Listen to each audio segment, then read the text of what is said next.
Sí somos.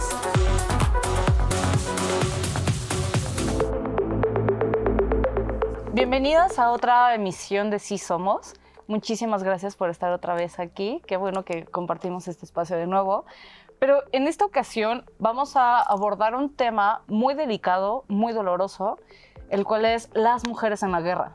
Y quiero empezar por decir que lamentamos, nosotras como conductoras, todo lo que está sucediendo en Medio Oriente, por decir un lugar específico que pues, tiene un nombre y es genocidio, lo que está sucediendo. Y hay muchas víctimas que están sufriendo, entre ellas son las que están contabilizadas, en su mayoría son niños y mujeres. Entonces, este es el punto que nos trae hoy hablar de esto. No es el único conflicto armado que existe en el mundo, desafortunadamente, pero la coyuntura nos obliga a hablar de esto y no podemos dejarlo pasar.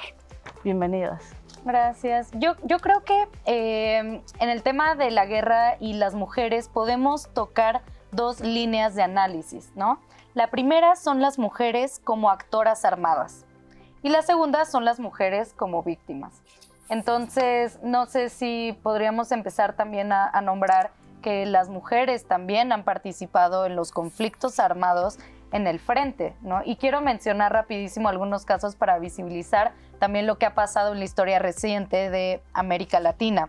Tenemos a las mujeres en el ejército zapatista, tenemos a las guerrilleras de la Guerra Civil de Guatemala y El Salvador, tenemos a las guerrilleras de la Revolución Sandinista en Nicaragua, tenemos a las mujeres armadas en las dictaduras de Chile y Argentina, a las combatientes kurdas contra el Estado Islámico con la Unidad de Protección Popular, que bueno, también es un tema, esas mujeres que defendieron su tierra y además los derechos humanos de las mujeres dentro del territorio de Medio Oriente. Entonces, por ese lado está como las mujeres que también toman las guerras, ¿no? Pero bueno, también sabemos que creo que la delicado, mayoría, ¿no? Sí, o sea, yo creo que dentro de este análisis, bueno, creo que faltaron también las revolucionarias mexicanas. Mexicanas, Claro, las claro, adelitas. sí. Las adelitas, que siempre se les conoce como las adelitas, no tienen nombre, por cierto, en la historia oficial, que hay que nombrarlas también. Creo que dentro de este análisis hay dos análisis también distintos. Primero, las mujeres en la guerra han tenido un papel fundamental. Que dentro de esto es que creo que es un poco complicado como hilar el tema. Aunque dentro del papel fundamental en la guerra, muchas veces continúa perpetuando los roles de género. Es decir, muchas veces el papel de las mujeres en la guerra es cuidadoras, dar de comer, enfermeras, alimentar y sobre todo curar a quienes van a la guerra. Eso, o sea, Digo, solo quiero agregar uno, toda la parte sexual. No. Además, o sea, es bueno, ese es otro tema que Sí. vamos a tocar. Entonces, es como primero esto, y obviamente otra parte son las mujeres guerrilleras, ¿no? Creo que también es eso, el papel activo en la guerra. Pero creo que el otro análisis es que no es lo mismo una guerra en donde defiendes tu territorio, cuando, por ejemplo, las adelitas, las revolucionarias, pues no era una guerra provocada por ellas, no era una guerra provocada por México, era una guerra porque había una invasión. De hecho, ¿no? ninguna ha sido provocada por mujeres. Que yo creo que también ese es otro análisis que le podemos dar. Pero, o sea, creo que sí es importante decir esto porque no es lo mismo, por ejemplo, la condición de una mujer, no sé, en Israel, que la condición de una mujer de Gaza. ¿Sí me explico? O sea, que una defiende su territorio y defiende, pues obviamente, a su gente que son víctimas de genocidio y otras perpetúan, obviamente, esa colonización. ¿Sí me explico? O indirectamente, porque también justamente claro. también han sufrido Sí, esta totalmente, guerra, ¿no? totalmente. Entonces, creo que por ahí también hay dos análisis interesantes. Claro, y bueno, el otro un poco, Es el más ahondamos difícil, ahora como en justo. estos casos. Digo, es un tema súper complejo porque también partiendo de estos roles estereotípicos, me parece que también las mujeres tienen un papel muy activo para lo contrario, que es para construir paz, para recuperar el tejido social, para generar procesos colectivos y comunitarios. Es decir, también me parece que un enfoque importante, ya que las mujeres, si bien han ocupado espacios como estrategas, como líderes, también pensando, y que eso hay que visibilizarlo, me parece que también hay muchos casos alrededor del mundo y aquí en México en donde se pueden hacer las cosas distintas, ¿no? Sí. Como para no caer en este tema también como de pues hay muchas más que ahora son generalas, que están en los ejércitos y como todo este rollo, ¿no? Aquí, o sea, y a mí me gustaría apuntar que, o sea, que creo que también es un tema súper complicado para nosotras porque no es como en un episodio más en el que siempre estamos apoyando una participación activa y mayoritaria de mujeres. En este caso, no es que queremos más generalas, no, a mí no me interesa que haya más generalas. Yo no quiero a más mujeres dirigiendo guerras, a más mujeres al frente de un ejército ordenando masacres. No me interesa tener mayor participación de las mujeres en ese ámbito. Cuando se habla de invisibilización es precisamente cómo no se le da crédito a estas acciones que sí fungen y que, como dices, están basadas en estos estereotipos de género también, pero también la visibilización de cómo nos atraviesa la guerra de forma diferenciada, que es lo que mencionabas. Estos actos de guerra, o sea, más bien no son, actos de guerra, pero que no son propiamente parte del conflicto armado, sino una consecuencia. ¿Qué pasa cuando en este tipo de ocupaciones?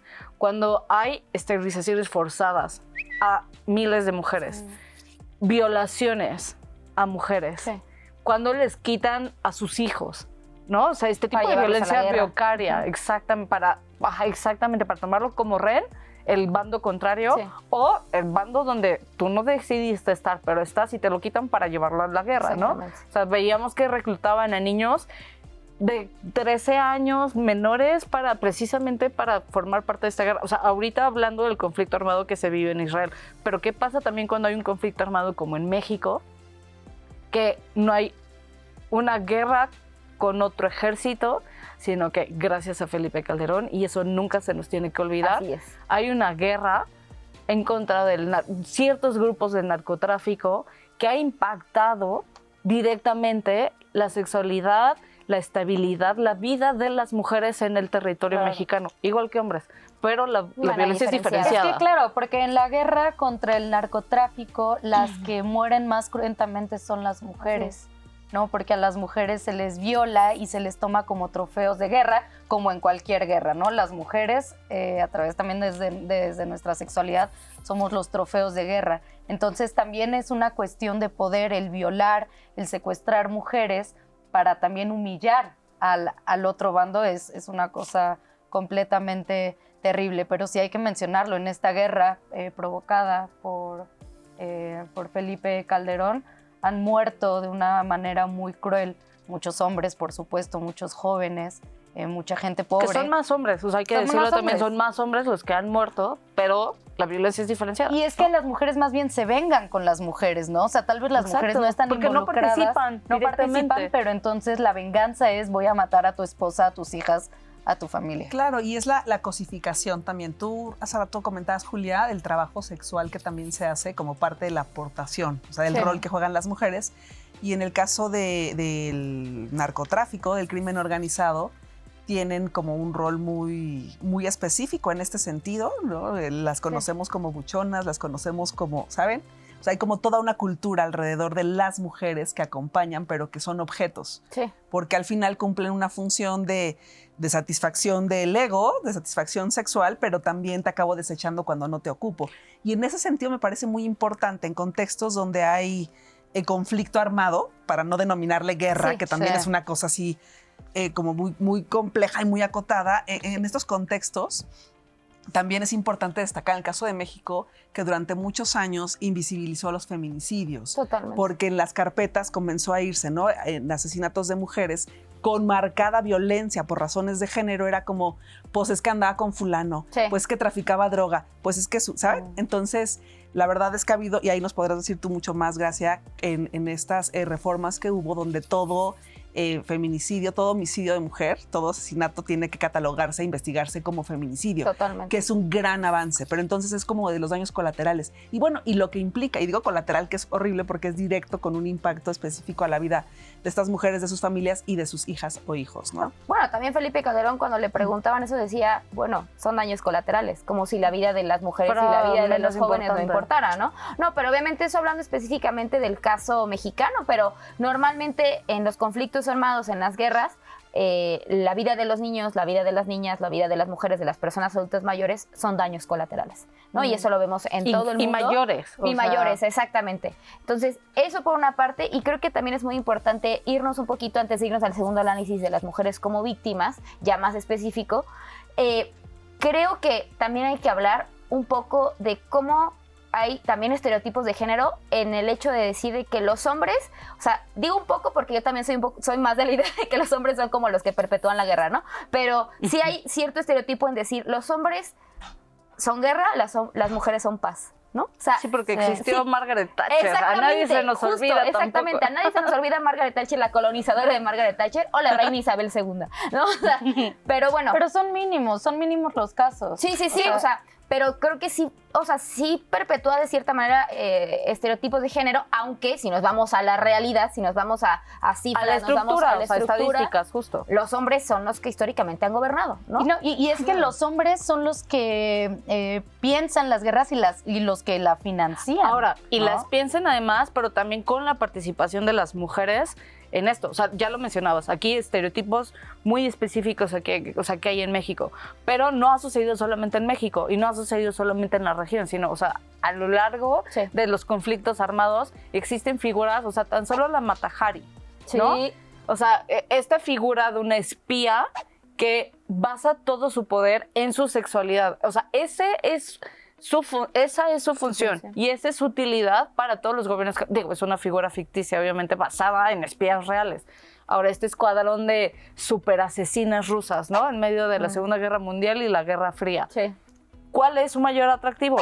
Son letales, eran letales, sí, por supuesto, y las mejores en trabajo de inteligencia. Sí. Pero ¿cuál es su mayor atributo? Que eran hermosas, mujeres hermosas. Y está, de verdad es brutal pensar que la utilidad de las mujeres cuando cuando están dentro activamente de un conflicto es su sexualidad, y lo vemos en referencias culturales como todo el tiempo. Inglourious Basterds, ¿no? Sí. Esta espía alemana que era actriz, basada en un personaje real. Sí, No es- Dietrich. Ah, sí, Ajá. cierto. Entonces, No, Kill Bill, o sea, sí. ¿sabes? No, O sea, esa es la participación, que es a través de la sexualidad. Vi una imagen, meme, no sé qué era, donde estaban como mujeres de Israel, mujeres de Palestina, y entonces las mujeres de Israel con unos super rifles, unos cuerpazos, ellas Preciosas, súper bellas. porque son y hermosas. son muy bellas. Pero bueno, y las mujeres palestinas con el hijab, ¿no? O sea, Criminalizándolas. sí. hace poco existió, rapidísimo, un paréntesis, se hizo viral como los hombres israelitas y las mujeres caricaturizaban a las mujeres de Gaza, así como estás diciendo, o sea, con estereotipos de, bueno, nosotras, las mujeres de Israel, con el arma y todas así, y las mujeres de Gaza gordas, Eso. con el hijab, Muy oprimidas, o sea, Pero claro. eso como justo porque les sirve para, o sea, gráficamente tener en el imaginario colectivo y perpetuar esta Totalmente, narrativa, ¿no? amiga, De totalmente. ellos son los malos y demás. Y a ver, y aquí, o sea, entre víctimas no hay diferenciación, ¿no? Claro. No importa son de Israel, son de Palestina, son de México, o sea, no hay diferenciación de víctimas porque son víctimas. Sí hay una diferenciación en quién ejerce la violencia, por qué Claro. motivos lo hace. Y llamarle las cosas como son. Por eso, particularmente, esta no es una guerra, es un genocidio. En México, cuando hablas de conflicto armado, es lo más preciso que se le puede decir en contra del narco, pero hablar de una guerra, me parece que tiene una incidencia mayor en términos de buscar justicia para lo que ha sucedido en México, me Claro, parece. pero cuando hablamos de guerra también tienes que sentar las bases de cuáles son las reglas. O sea, en toda guerra, ¿no? Y vaya, es lo que no sucede aquí, porque no hay dos ejércitos, Bueno, porque no es un ni en tema de Gaza, sí, ocupación. ahorita lo Sí, vemos. claro. Pero sí, claro, pero más allá de eso, creo que una cosa que es fundamental de hablar antes que nos acabe el tiempo tiene que ver con, cómo les atraviesa de manera diferenciada a las mujeres, a las niñas y niños, los conflictos armados, las guerras, como todo este rollo. Pero otra cosa que a mí me gustaría decir, porque siempre creo que desde el feminismo planteamos hacer las cosas distintas, ¿no? Y en ese sentido, las mujeres como actoras, como agentes de cambio, para lo que les decía, como poder generar condiciones comunitarias y de trabajo conjunto, ¿no? Caso del gobierno de México, tengo que decirlo, saben que trabajo en el INMujeres, Hay un programa súper bonito que se gestó hace 3 años, Constructoras que es de Paz. Mujeres Constructoras de Paz, en efecto, y que aunque podrían pensar que en términos numéricos es pequeño, la verdad, en mis procesos como activista los últimos 20 años, cuando tú siembras, cosechas. Hoy por hoy hay más de 1,500 redes por todo el país y lo integran más de 26,000 mujeres. Qué lindo. Y lo que vimos en el tercer encuentro nacional, que fue en Pachuca, es desde limpiar jardines, rescatar, hacer como relaciones para cuando hay, visibilizar la violencia, te está pasando algo a ti, caíste en un bache económico, alguien no puede cuidar a los chavitos, chavitas de fulana, entonces crear lavanderías comunitarias. O sea, hay todo un rollo que permite que a través del territorio y desde lo comunitario, una visión como muy zapatista, digamos, pero no tan así, permite como dimensionar distinto frente a lo que está pasando. Sí. Porque me parece que en términos de seguridad, a nivel mundial, pero a nivel país, la seguridad es un asunto de Estado y el Estado es más grande que el gobierno. Exacto. Es decir, y yo lo dejaría en esos términos, ¿no? Yo nada más para complementar diría que la paz, la construcción de paz, normalmente cuando, a ver, si cierran los ojos y piensan en paz, yo pensaría en una palomita blanca. Sí, totalmente. Pensaría en la ONU, ¿no? Cuando no es verdad, o sea, realmente nos han metido la idea de que paz, dale la mano, ¿no? Así, o paz. Aguanta hagan lo las que te paces. está Sí, diciendo. aguante güey. lo que está diciendo, o desde arriba se tiene que firmar el acuerdo entre un gobierno u otro. Cuando no es así, la paz se construye todos los días y sobre todo con las mujeres que en el rol de género, de que son las cuidadoras entre los niños y las niñas, se construye de esta manera. Se construye en el diario, se construye creando comunidad, que creo que eso es lo más importante, pero creo que también otra parte de construir paz es tener una memoria histórica sobre lo que ha pasado en nuestros países, en nuestro territorio. Yo me quiero ir nada más rápido al segundo análisis, que creo que tú tienes algo muy importante que decir de eso, cómo las mujeres víctimas se vuelven parte activa de la exigencia de justicia. Un ejemplo, las madres de la Plaza de Mayo. O sea, las madres de la exactamente. Plaza de Mayo que se vuelven símbolos de lucha, que hasta me ericé completa, se vuelven símbolos de lucha porque fueron víctimas de la guerra, directas e indirectas, y al mismo tiempo ellas exigen justicia y hasta el día de hoy, a pesar de, ya creo que también tenemos otro episodio para hablar de los gobiernos al final, pero basta un cambio de gobierno, basta una guerra, para que todos nuestros derechos ganados y los derechos ganados por las madres de la Plaza de Mayo se vayan para reviertan. abajo. Sí, no, es que sí, yo iba a decir que sería este mundo si nosotras las mujeres, si nosotras las feministas, me pongo a pensar en un mundo sin hombres no habría guerra. O sea, bueno, saben cómo, Sí, saben a lo que pensamos. me refiero. Sí. Porque sí, yo sigo reiterando que las guerras pues son financiadas y planeadas por los hombres, por el patriarcado, ¿no? No solamente por los hombres, sino por toda esta construcción de poder sobre los cuerpos más débiles o más precarizados. Ahora, para ya irnos con conclusiones finales, y sobre todo mencionando el conflicto Palestina-Israel, que volvemos a decir es un genocidio, no es una guerra, no están en igualdad de condiciones. Más del 60% de las viviendas en la Franja de Gaza han sido destruidas. Cada 10 minutos un niño o una niña es asesinado. Las mujeres, ¿no? Pensando también, las mujeres embarazadas, que hay muchas mujeres embarazadas en Gaza, están sufriendo de una forma, están teniendo cesáreas súper precarias y bueno, los bebés pues no están naciendo. Entonces, no, eso es lo que sufren también las mujeres, ¿no? Las mujeres en las guerras. Y que, digo, por último también me gustaría mencionar, como parte de los efectos, y lo vimos, y creo que es el episodio que más se ha socializado a niveles históricos, es precisamente la activación que tuvieron las mujeres a partir de la Segunda Guerra Mundial, cuando empezaron a tener esta incorporación a niveles históricos a los centros de trabajo y otro tipo de roles en la vida pública. Hoy, que ya tenemos en algunas regiones del mundo esa participación, puede seguir siendo también un momento fundamental para, que quiebre paradigmas, para cambiar también la participación que tienen las mujeres dentro de sus comunidades. Y que con base en eso y gracias a ello, como mencionan mis compañeras, ayuden a la construcción activa de paz, y constante a través del fortalecimiento de sus comunidades, pero también a través de exigir estas condiciones mínimas para todas las personas que se ven atrapadas en conflictos armados, en medio de guerras. tengamos responsabilidad, Totalmente. informémonos, hablemos de esto. Son conversaciones difíciles, son conversaciones duras, pero se tienen que tener, ¿no? También esta es parte de nuestra participación activa en una, o sea, indirecta, en medio de un conflicto armado. No ¿No? dejemos de hablar de Palestina. Y construyamos paz. Creo que eso es lo más importante desde nuestros Totalmente. territorios. Hagámoslo distinto. Hagámoslo distinto. Es correcto. Muchas gracias por acompañarnos en esta emisión. Si tienen dudas, comentarios sobre este episodio en particular, ya saben cuáles son nuestras redes sociales. Nos vemos en la siguiente. Muchísimas gracias.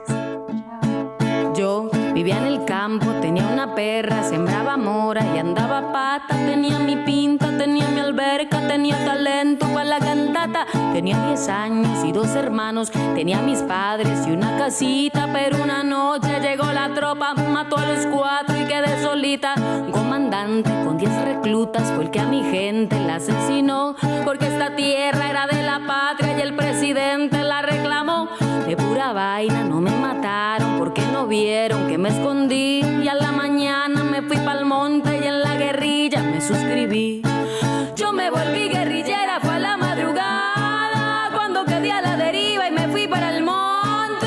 Porque el que solo a sembrar y a regar aprendiera. Cuando la guerra lo agarra donde más va y se esconde. Ahora madrugo a las 4 a escribirme la rima. Y esta canción la escribí con un lápiz chiquito. Pa' que no digan que nunca les canto esta historia. Que ojalá pa' que se acabe faltara poquito. Que ojalá pa' que se acabe faltara poquito.